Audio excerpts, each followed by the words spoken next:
Hello বন্ধুরা, সবাই কেমন আছো? দেখো আমরা মামি রোদুর মধ্যে বসে আছি। আমাকে আজকে ঠাকুর শ্রী শ্রী আচার্যদেব এসেছেন আমার বোনকুমারী যোগেন্দ্রনগর মন্দিরে। তাই আমরা সবাই বসে আছি ওনাকে দর্শন করার জন্য। উনি এসেছেন, তাই ওদেরকে দর্শন করে যাদের কত মানুষ এখানে বসে রয়েছে রোদের মধ্যে, কোনো কষ্টই হচ্ছে না। খুব অনেক সময় বসে হচ্ছে, তারপর উনি এসেছেন, ওনাকে দর্শন করেছি। যতটুকু পারি অল্প অল্প ভিডিও করছি, কারণ ভিডিও করা যায় না, অ্যালাউ নেই। তারপরে ভিডিও অল্প অল্প করে তো উনি আসার আগ পর্যন্ত। মা দাঁড়িয়েছো কেন? বসো।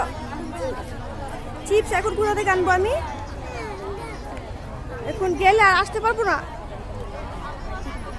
মা যাওয়ার সময় কিনে দেবো। হ্যাঁ, উনি এসে চলেও যাচ্ছেন তাড়াহুড়োর মধ্যে। মোবাইলটা ভিডিওটা ভালোভাবে করতে পারিনি, কারণ ভিড় হয়ে গেছিলো, মেয়েকেও সামলাতে হয়েছিল। কিন্তু ওনার কথাগুলি শুনতে খুব ভালো লাগছিল, তাই অতটুকু অল্প অল্প করে অতটুকু ভিডিও করে। কত ভিড়, কত সবাই চলে যাচ্ছে এখন।